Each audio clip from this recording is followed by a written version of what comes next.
For those of you that are just joining us or you're listening online and you're just tuning in for the first time, welcome to Vinings Lake. I'm glad you're here. We are making our way through the greatest hits of Jesus, all right? So if you were like, what was Jesus about? You can find it all summarized in Matthew 5, 6, and 7. And so think about, like, you all have the greatest hits. What I mean by that is if I were to take you to dinner and we were to sit down, you know what to do. Usually people have a story, a line, something they do, but they meet with someone and they're like, I'm going to give them the greatest hits. When I do podcasts, I did one this week, I always sit down and I'm like, I don't know where it's going to go. Sometimes they send me stuff ahead of time, sometimes they don't. But when I don't know where it's going to go, guess what I do? I put all my greatest hits in my pocket. You know what I'm talking about? And so when they start interviewing me, I have lines in my head, right? So I'm like, oh, I'll go here, then we'll go here, then we'll move here. That's what's happening here. Matthew is writing this book to a particular collective, and he is compiling the greatest teachings Jesus has given. And so we've been like walking through that very slowly. We're calling it Unlearning Empire because for many of us, we were born and raised in the West, in this American empire, and we've been conditioned to see the world a particular way. We've been conditioned, whether we're aware of it or not aware of it, to see and understand how we are to operate as humans. And so a part of the deconstructing and reconstructing our faith, a part of that is a decolonization. And a part of decolonization is an unlearning of how empire has told us to believe, the conditionings we were handed. And so one of the ways to do that is just to reorient our bodies, our minds, our hearts around something other than empire. And what else could we do that with than the greatest teachings that Jesus has given us? Now, if you're just joining us, we have made our way through what's called the Beatitudes. And so there are like 8, arguably 9 Beatitudes, and we've worked all the way through that. Jesus begins his sermon not with a commandment, but with a good news announcement, okay? Blessed are the poor in spirit, for theirs is the kingdom of God. He talks about the poor. He talks about those mourning. He talks about those who practice mercy. He talks about the peacemakers. And then he talks about those who are persecuted. So now what we're going to do is we're moving from Jesus' intro into a little bit of the beginning of his first point, all right? And then he starts just going crazy, like just riffing. So next week, we'll be back, and then we're going to get into where he says, you've heard it said this, but I tell you this, all right? So we'll start working through that. So just so you know what's coming, we need to talk about lust. That's coming because Jesus talks about it. Adultery, all right? So if you've been cheated on, bring that spouse, all right? If you're still together, all right? And then coincidentally enough, he talks about divorce, which we don't really talk a lot about around here. And in progressive circles, we don't talk much about, but we need to talk about divorce. I grew up in a church where if you were divorced, you couldn't teach Sunday school. If you were divorced, you couldn't serve in a particular capacity. So we'll talk about that. What did Jesus say about that? And then he starts just going. So we'll get into it. That's the whole passage where he says, turn the other cheek, which has been greatly used by oppressors to further oppression. All right? So we talk about that. And then the big one, which I'm going to be honest with you, I might skip out on this one and have somebody else teach it, where Jesus says, love your enemies, because I'm just not interested. All right? So I'm good. All right? Like, I'm just going to confess to you, there's a lot of things I love about Jesus, but that line, I'm like, I don't know, Jesus. I feel like you're being hyper-spiritual. All right? I'm good. We'll pass that one along. All right? Now, all that said, today I want to move from the Beatitudes and jump straight in. We've got, we've got some ground to cover, people. I got on a thing yesterday as I was contemplating the sermon, and Katie and I were sitting out in her parents' pool with the nieces and nephews because, and half of them were asleep because they've been at school now and they're adjusting. But I was like, Katie, I have this thought from this sermon, and I didn't ask her if I could share it. I just shared it. And then like 45 minutes later, she's looking at me like, we're supposed to have peace and quiet out here? What are you doing, right? But I just saw something, so I want to try to give it to you, but we'll see where all this goes, okay? Now, that said, let me read to you right after the Beatitudes what Jesus does next, okay? So this is Matthew 5, verse 13. Here it is. If you grew up in church, you probably know this one. You've probably memorized this one. It's a classic, all right? You are the salt of the earth. But if salt has lost its taste, how can its saltiness be restored? It is no longer good for anything, but is thrown out and trampled underfoot. That's image one. Image two, you are the light of the world. A city built on a hill cannot be hid. People do not light a lamp and put it under the bushel basket. Rather, they put it on the lampstand, and it gives light to all in the house. In the same way, let your light shine before others so they feel bad about themselves and see how great you are.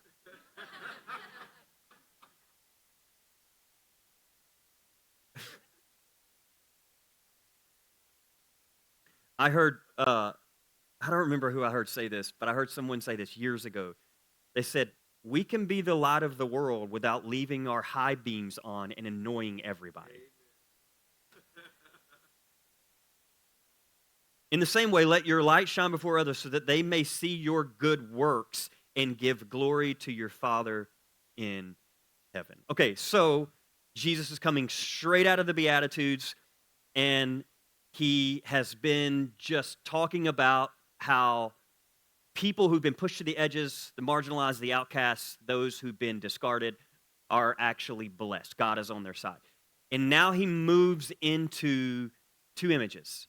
And these images are quite fascinating, all right? Now, we'll try our best to get into some of this and what this might have meant in the first century, but there's some things we need to say up front.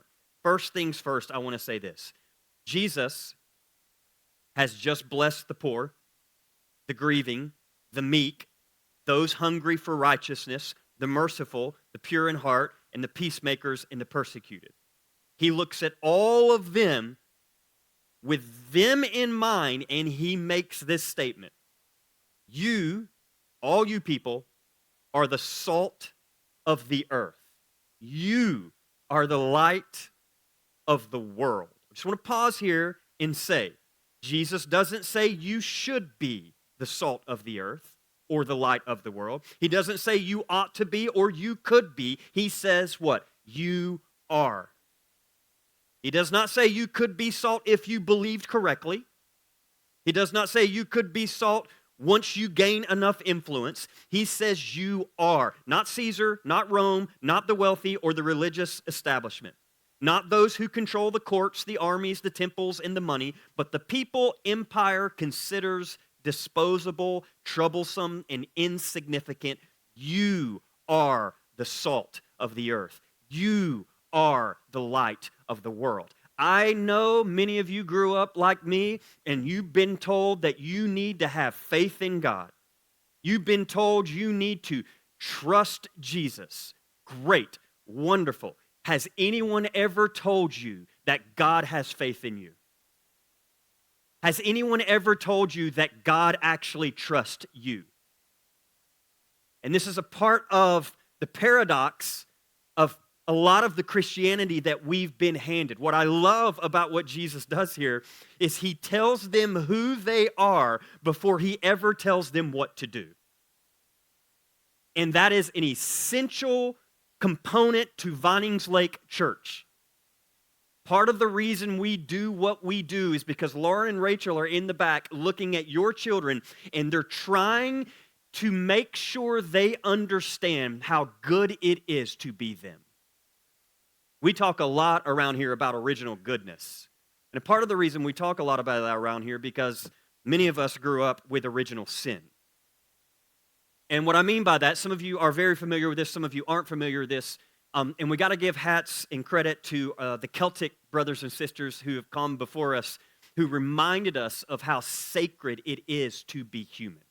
I talk a lot about this, but it is my jam. We have to remember this. We have such a low anthropology. We have such a low view of humanity. You hear it all throughout society. Well, that guy had a moral failure. He's just human.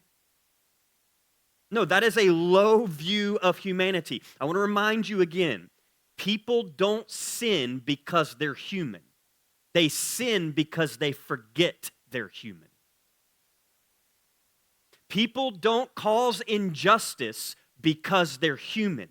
No, they cause injustice because they betray their own humanity. We have to elevate what it means to be human because you and I, we believe, we're made in the image of the divine, which means it's good to be you.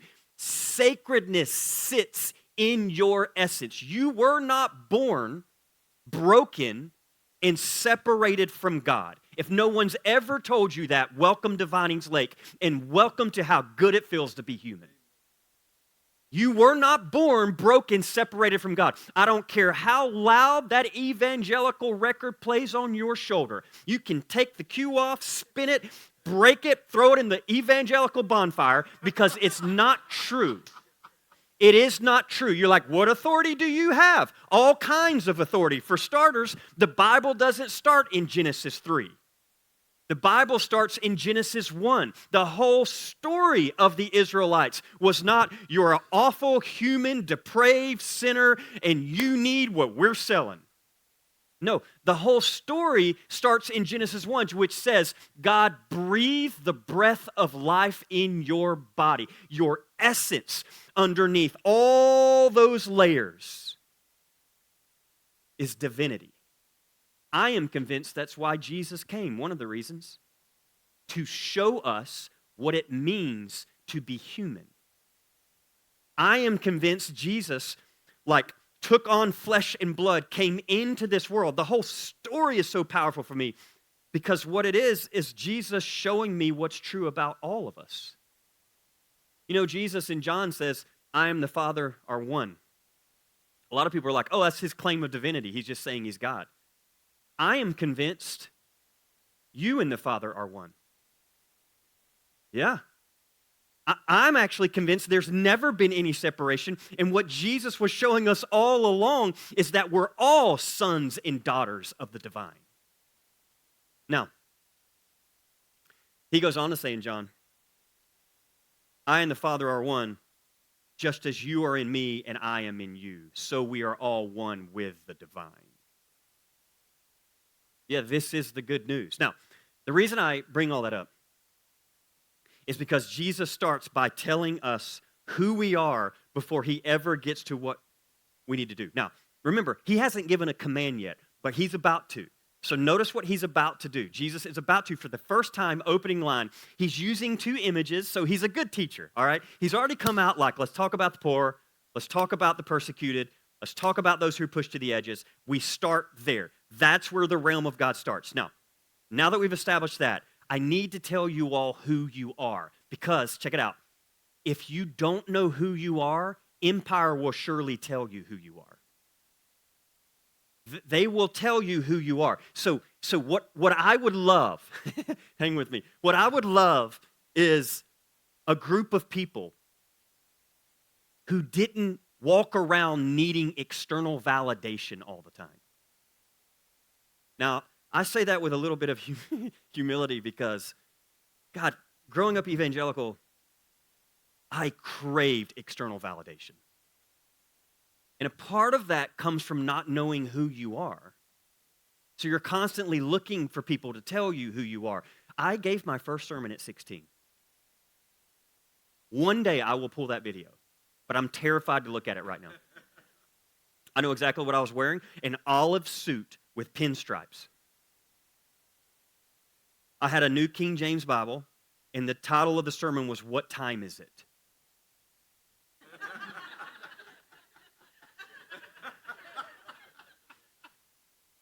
I had 3 points. What time is it? It's time for the trumpets to sound. It's time for the truth to be known. And it's time for the, alliteration, treasures to be shown. Why I still remember that outline, I don't know. No. It was out of the book of Revelation, and it was a whole thing. Now, all of that said, I remember finishing that first sermon, and as any kid would, I ran to my dad like, what'd you think? And here's the thing. I spent years, now part of this is like how you grow up, but I spent years seeking the validation of my own parents. I mean, like, I need your approval. How did that work? And there's so much that we don't have time to go into, but a part of that also comes from the parents that create unhealthy codependencies, okay? But at some point, you have to, like, you learn, and sometimes you don't choose to do it. Sometimes life just pushes you in a direction where it breaks up that need for approval because you just don't get it, and you realize you may never get it, right? But if you're not careful, it becomes this lifelong thing that you're passive-aggressively always trying to do.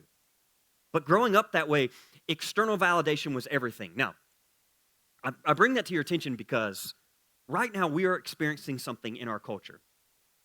And I'm starting to realize so much of it comes down to essence, to identity, to who are we really at our core.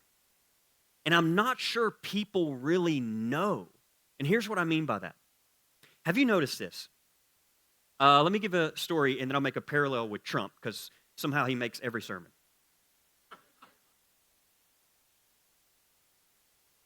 Katie and I have a friend who's like walking through something. And one of the things they're walking through is they're really experiencing something on levels that are just like there's layers, deep layers to it. But they sat under a pastor for years, okay? Like 20, 25, probably 30 years. And that pastor, it's an evangelical world, that pastor led that person to Jesus. Do you know what I'm talking about? Like, you know how that world worked, right? Like, we don't do that anymore, but like back then, it's like you led them to Jesus. So they grew up, discipled, influenced, shaped everything under this pastor, right? So imagine your entire like identity, who you are, being Christian, whatever, is under this guy. And then you believe this guy, oh, like that guy, yes. But then something happened, and this pastor that this person was raised underneath actually had and here's the thing, they call it a moral failure. But the moral failure actually, there was accusation of sexual abuse. Okay? Now, here's what's wild.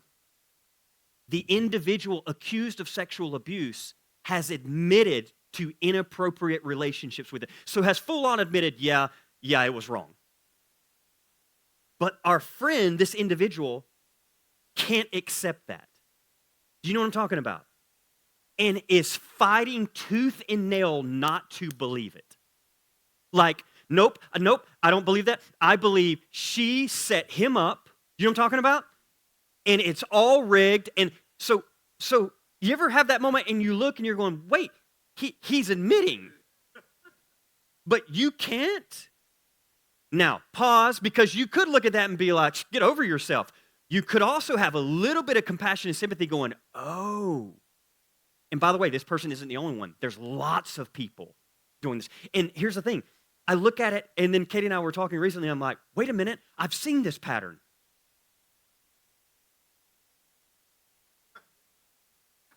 Has anyone else? I've seen this. Where have I seen this from? Oh.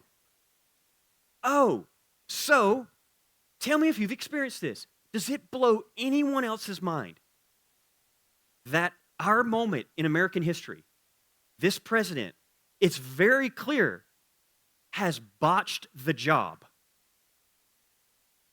That is as elementary as I can get. But have you noticed this? How hard is it for people that voted him into office to admit they're wrong? Have you noticed this? People, it just won't happen. And here's what's wild. I'm looking at the pattern going, oh my God. They will defend till their last ounce of food left on their table.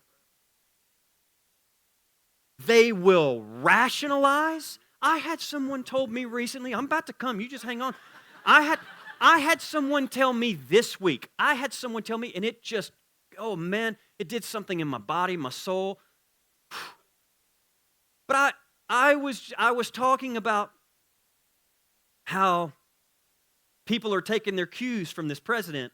And now what you're seeing, because the midterms are coming up, people are running for office that have been accused of sexual assault. And they're saying now, well, Trump was accused of sexual assault, but he won. So I'll excuse, but I'll run. And the point I was trying to make was notice the pattern, because all of you evangelicals who voted this man in, don't be alarmed when your 10-year-old boy is in trouble at 17 for sexually assaulting a woman. Because here's the thing, they watched what you did. And what you told your 10-year-old son was, if power's on the line, integrity doesn't matter. I'm also a bit perplexed right now by a group of Americans that no longer seem to think integrity does matter in anything. And so I watch this situation, and I think to myself, this is unbelievable.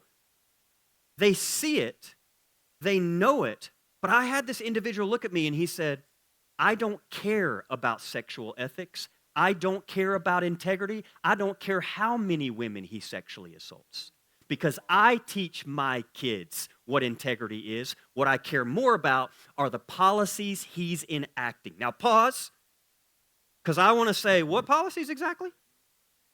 And how'd that work out for you? But what this individual couldn't compute is that by voting for that, you're right, you are teaching your kids about sexual ethics. Now, all of that said, I watch people, and I know you've seen this, they have to maneuver their bodies through a maze to justify what is happening. And the louder this president gets, because I want you to know the president couldn't care less. That's the thing. He doesn't care about, if you're a Republican in here, you may not know this, and this may break your heart, but he does not think about you. He does not care about you.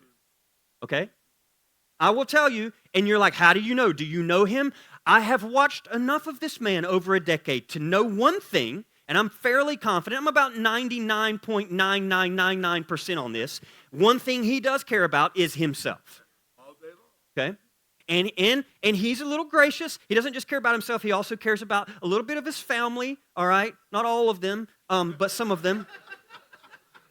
Praying for you, Eric, all right? It's going to be fine. You hang in there.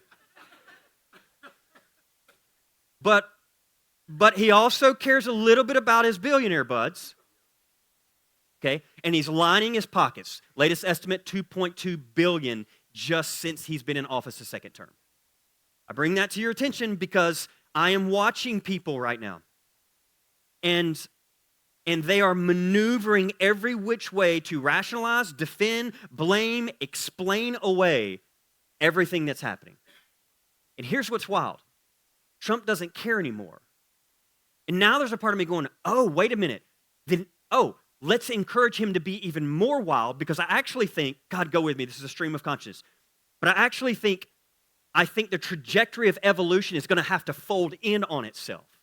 And that's going to be really, really painful. By the way, I don't think that's just with conservatives. Progressives are feeling it too.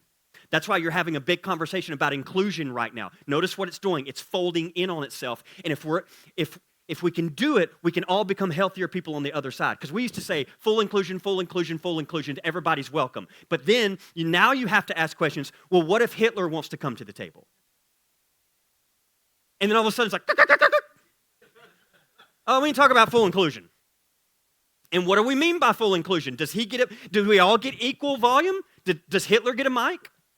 Does the guy from the KKK get a mic? And then we'll let the queer person get a mic, and then we'll all just, have relativism and share our ideas together?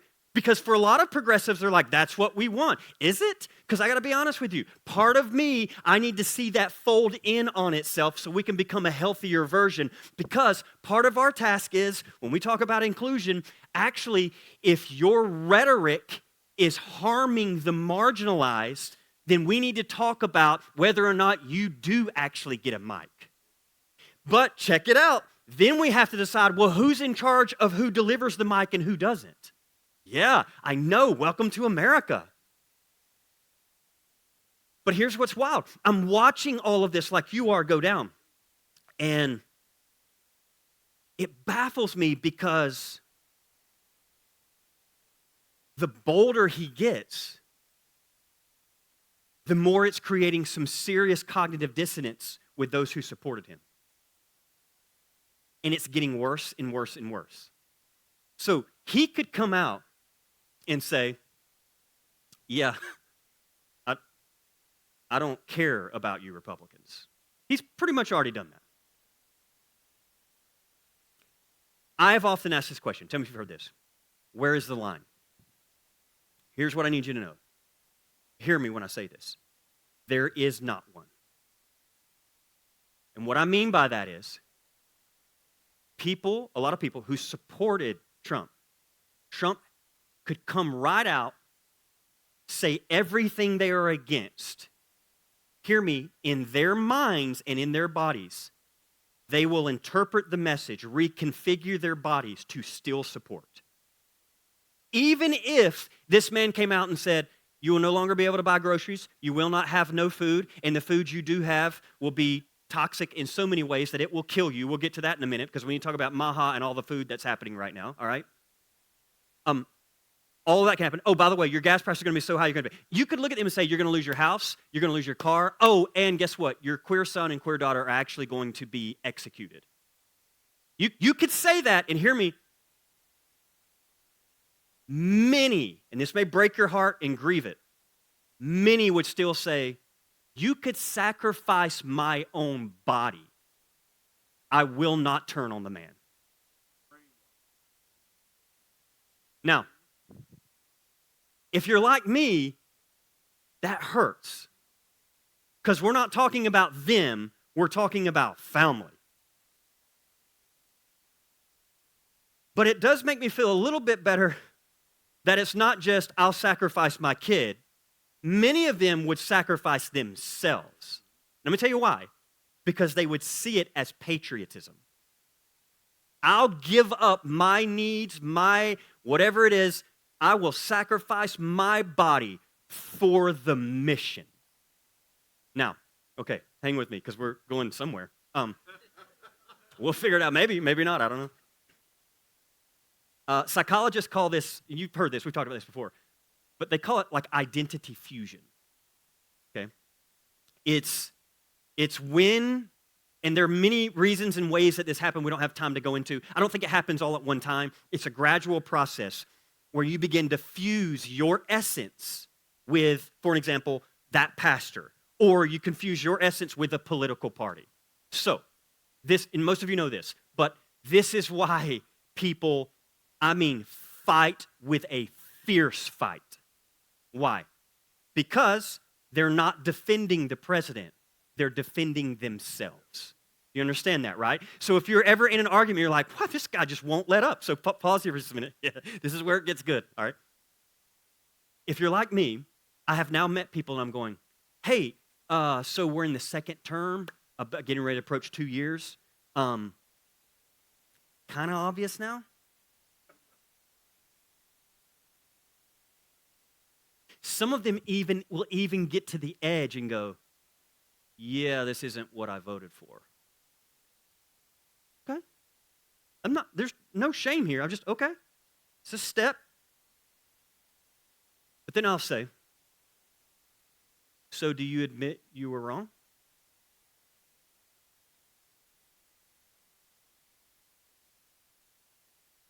Defend, rationalize, blame Biden,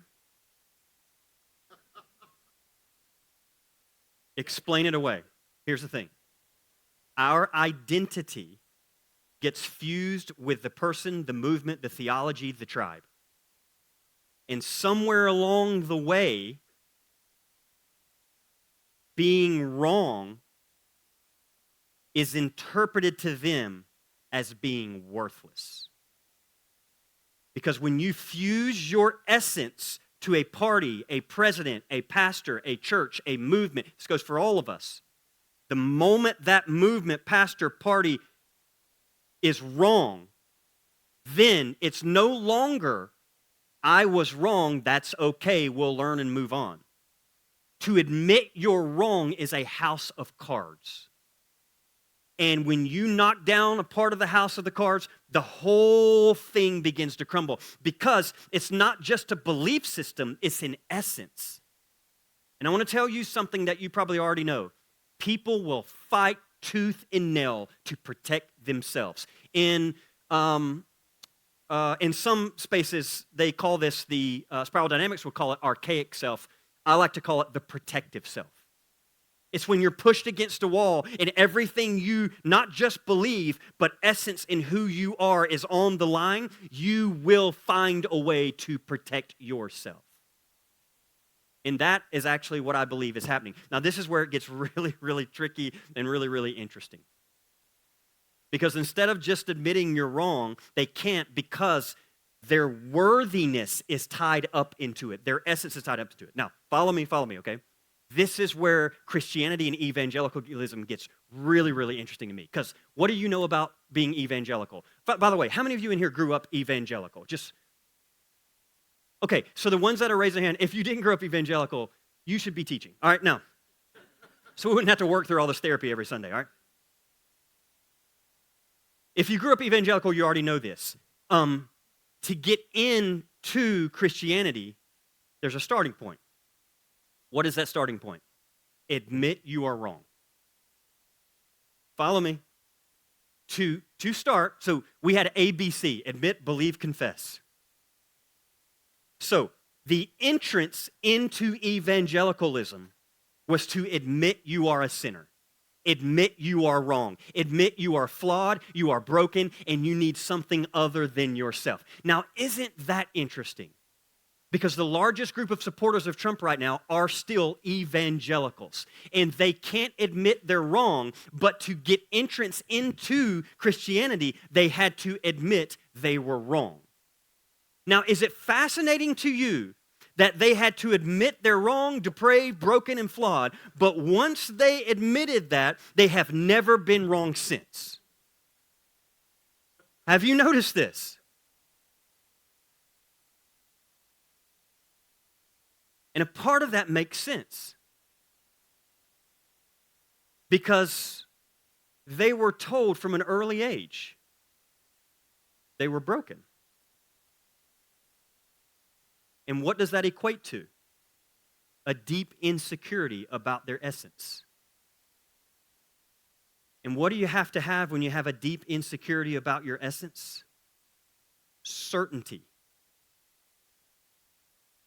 So if you have a deep insecurity about your essence, then you're going to have certainty because your certainty is the only thing holding your essence together. But if the certainty cracks, then the whole thing cracks. And that is terrifying. Pause. That's why a lot of evangelicals are frightened by this word deconstructing. They do not know what to do with it. And I want to tell you something. A lot of it isn't just some aim at you. It isn't even about you. They just cannot bear the thought. Because if one thing crumbles, then the thing breaks all the way down to 30, 40, 50 years of what they've built their life on. But we see it different. We look at that going, yes! Yes, pause. I hope you're hearing this. I hope this isn't a wasted sermon because it makes sense in my head. I just hope it makes sense to you. But we're going, yes. You know why we can say yes? Because at one point, we deconstructed original sin. So we no longer have our very essence on the line. Do you understand that? So what I want to encourage, even like my evangelical parents and all these people around me, I'm like, no, you understand. I know you have questions.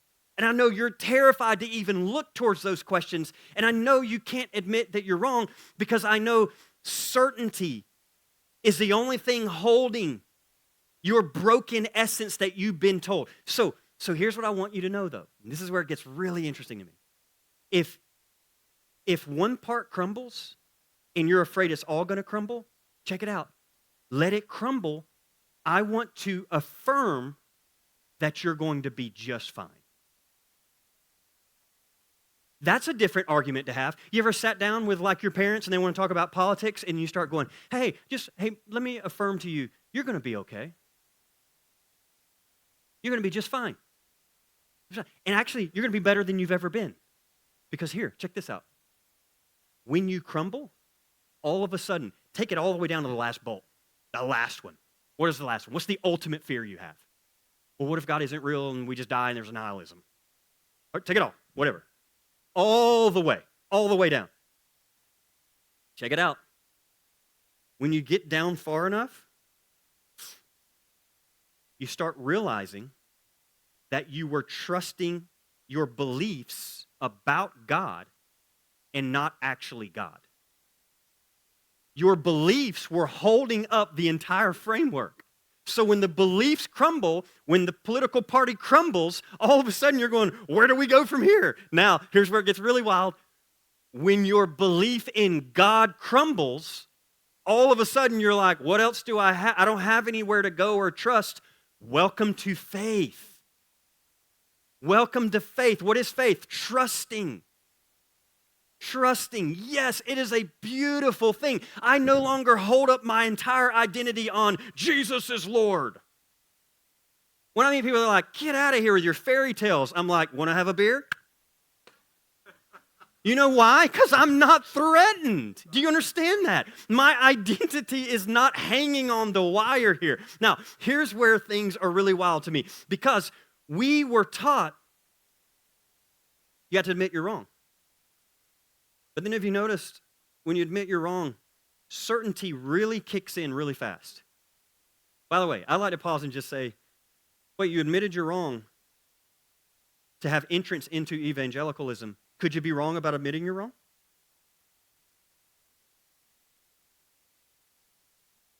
No, absolutely not. The Bible says so. Whoa, whoa. Yeah, but you just said you're depraved. Could you be wrong about being depraved? No, I'm trusting in, whoa. Wait, you said you're wrong. Could you be wrong again?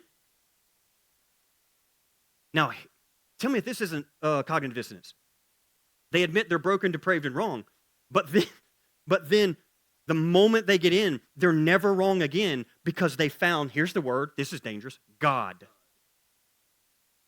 And now, check it out, you have it so no one can ever tell you you're wrong again. Here's why. Because the danger of spirituality and God and religion and Jesus is that when you think you found ultimacy, truth, God, then again, because you don't have an essence, you don't know who you are, you merge your essence with that. Now, check it out, you always have to be right. Because if you're wrong, then your essence is wrong again. Does this make any sense to you people, all right? So, here's the danger. You believe in God, you start believing you and God are exactly the same. You're always right, never wrong. And the way you do it is the way everyone else should do it. Yeah. Because you know how distorted it gets when you throw God in the equation of any argument? God is the ace card in every argument. If you want to always win an argument, it's like God said. If you're in an argument with anybody and you're like, I want to win, how do I win? You're just like, well, do you know what the Bible says?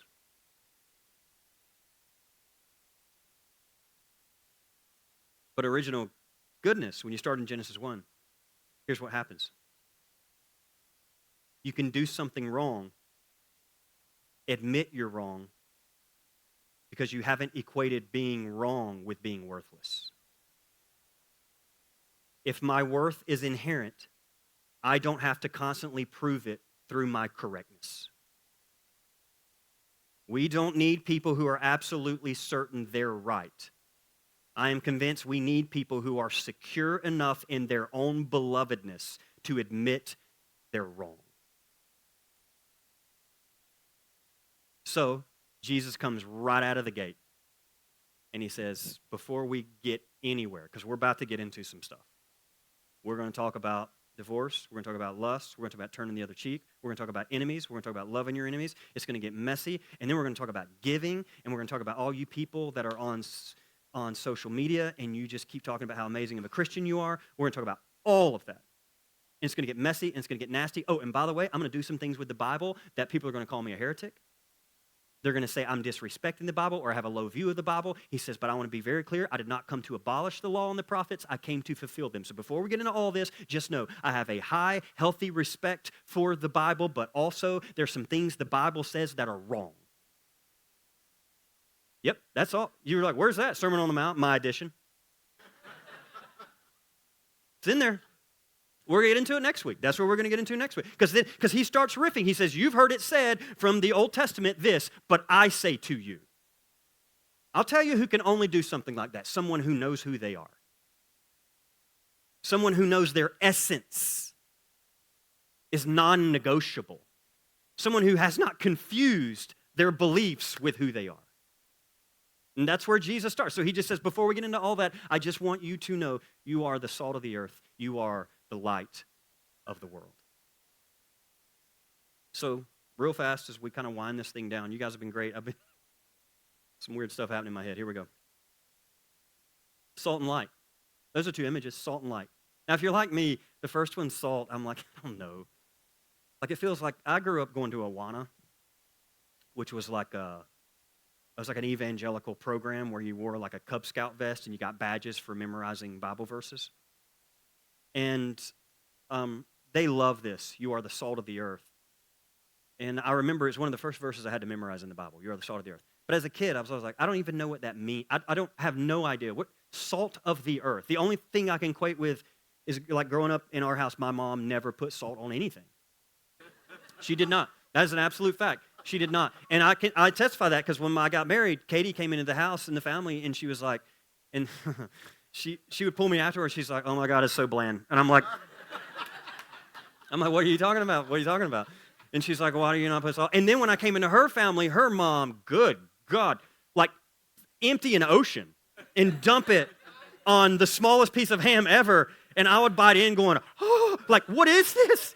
Like, I don't even know what is this experience that I'm having? And Katie would be like, yeah, it's salt. And it's a thing. And so growing up, I didn't know. Like, I just thought, like, that's, like, what does he mean when he says salt? Now, here's the thing that you need to know. In the ancient world, the time he was saying this, they used salt as all kinds of things. Seasoning, preservative, a disinfectant, even currency at some level, okay? But what I want to do, because you can take this in many different ways, because salt also heals. So you could say when he says you're the salt of the earth, he's like, yeah, you people, all of you at Vinings Lake, you're very tiny, salt, but you're just thrown out in the empire in all the best ways to provide healing. Yeah, that's good.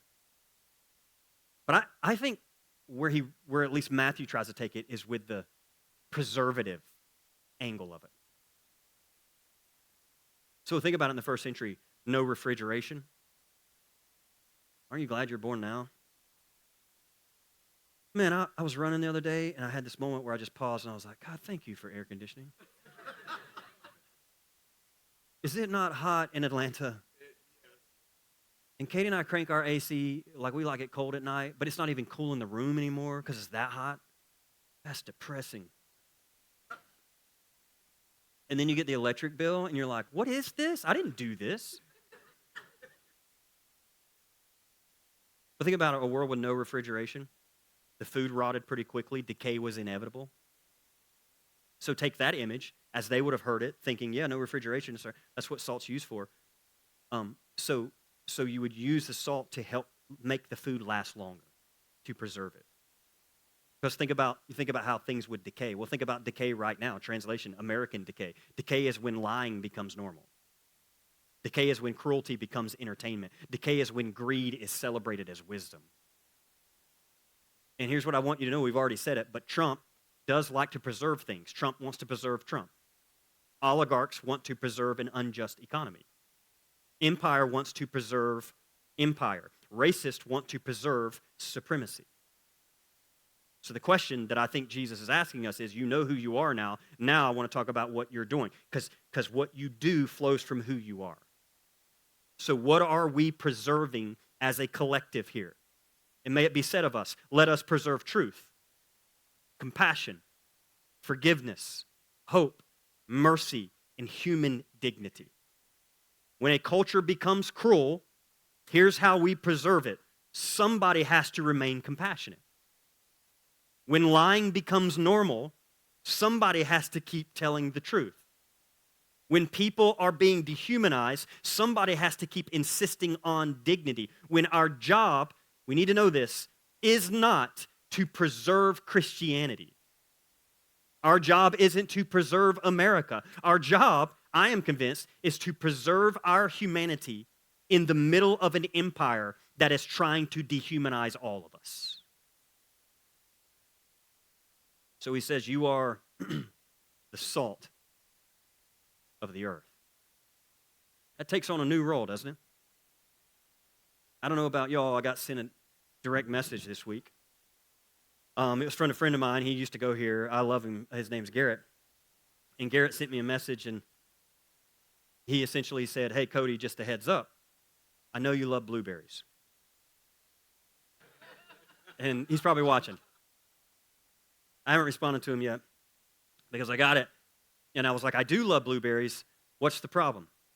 Now, most of you all have noticed this, but have you seen what is happening right now with our food? This is the first time in my life I have ever gone to a restaurant and had to make decisions on what I'm going to order based on the news that I'm hearing, right? So if you experience the lettuce situation, I just want you to know we're grateful you're still here with us, okay? I sat down and I got this message, and I kid you not, the message literally said this, quote, FDA recalls blueberries. So I was like, sold at Publix. Because when you see these pop out, are you not like me? Do you go, okay, what part of the world is that? But they didn't say what part of the world. But then I start eliminating, and they're like, at Publix. I'm like, yep, that's me. And then it says this, FDA recalls blueberries sold at Publix to highest risk, indicating reasonable probability of death. My God. Can I just pause here and say something? Who creates these lines? Do you not understand, whoever you are, we're all on antidepressants because of you? We have a president going, let's kill an entire civilization, and now we have some kind of health department, like if you eat blueberries from Publix, you are at risk of death. My God, up the Lexapro dosage, people. 25 milligrams is no longer working because we live in America. So now we need to jack it up to 50. Then we have RFK going, we should probably take the antidepressants. Let me just pause here and lose my mind for a second and say, Mr. RFK, if you take our antidepressants, you will be met with unquestionable, crazy wrath. Okay? And you can see it on my body, all right? But you walk in, you can't even shop anymore. And I just want to pause, and I just want to say, this is what making America great again is. But God forbid any evangelical admit they were wrong about it.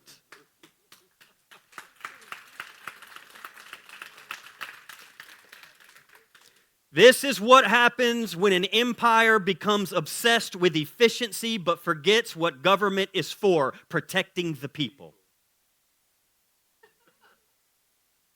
Now, I want to move to the second point, and then we're out of here.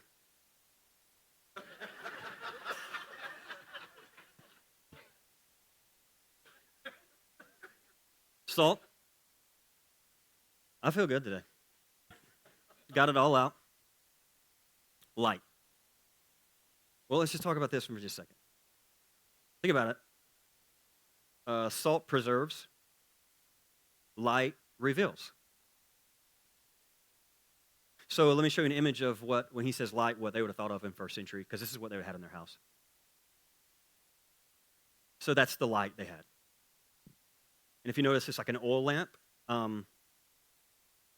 It has like a linen wick, and a single flame would illuminate usually the entire, because it's like a one-room house. So the single flame would illuminate the house. So when they'd heard you are the light of the world, they probably would have thought about this. And then you put all those lights together, by the way, and it gives the image of a city on a hill. So like you could look at that and be like, yeah, what is the light of the world? What is that going to do? One room? Well, the idea is that all of us carry that light. It's internal within us, so we all come together, and together we create this larger glow. All right. Now, all that said, here's what I want you to know. Okay. What does light do? Two things. One, it exposes wrong. Exposes what's in the darkness, right? Okay. So think about this. Part of our task is to expose lies, abuse, corruption, systems, and idols. Darkness survives by remaining in the shadows. Empire depends on hiding its violence, exploitation, propaganda, and injustice. So part of what we do is bring it to light. This is why I love it when people pull out their phones and record anytime an injustice is happening. Yep, what are you doing? Literally, you're going, light of the world. I'm exposing what's in the crevices of this room, in the corner of this empire, because you don't want people to see it, but I want people to see it. Yet again, I told you all this 2 weeks ago, another person hanging from a tree. Y'all see it now, right? This has been multiple people. And no footage. All of them are suicides. And you've heard our black brothers and sisters have told us black people don't hang people by a tree. They don't do that. So all I'm saying is part of the task right now, light of the world. Light of the world. Pull it out every time you get a shot. Yep, light of the world. That's it. You expose the injustice. Wherever you work, whatever you do, it goes down many layers. Whatever it is you're in right now. If you see a wrong, a part of it is confessing and exposing that wrong. Yes. That's why if it feels like, man, the last decade, Cody, your sermons have been different. They have been intentionally. I had to shift what lane I was running in. I was running in a lane where I'm like, life is amazing. Let's talk about deep spirituality. It's lovely. That is a lane. But I realized real quickly, that lane's really convenient for my privilege. Light exposes what is wrong. But check it out. That's not it. Light also exposes where we're going. Light doesn't simply expose what is wrong. It illuminates what is possible. And what I want to say is this. I am convinced that the reason Jesus says you're the light of the world is because we are to show the world another possibility. The city on the hill isn't an empire powerful enough to dominate the world. It's a people courageous enough to show the world another way to live. Jesus never told his followers to seize Rome. He never told them to take over the government. He never told them to make the empire Christian. I'll tell you what he told them. To live such a radically different kind of life right in the middle of empire that people can actually see another way of being human. So the challenge for us today is to show them. Because I don't know if you've seen this, but people are exhausted. They've seen what fear can build. And people had questions and we let it play out. Now we know. Now we know. We've seen what fear can build. We've seen what greed creates. We've seen what happens when a nation makes an idol out of its power. And now the world needs to see a new way to be human. Let them see enough light in you, in me, in us collectively that people can begin to imagine this Make America Great Again isn't the only way the world can be arranged and organized. My friends, the good news is there is another way. And so, Vinings Lake, I want you to remember who you've always been. It's always been good to be you. You are the salt of the earth. May you preserve all that is good in what it means to be human. And you are the light of the world. Now may you go live like what has always been true. And may you and I shine and show a path for a world that is exhausted and desperately seeking something other than what it's seeing. That's at your workplace, your house, your home, your community, Atlanta. Because I am convinced a new humanity is actually being birthed through the chaos of the last decade. And we might very well be some of the ones to embody what that new humanity actually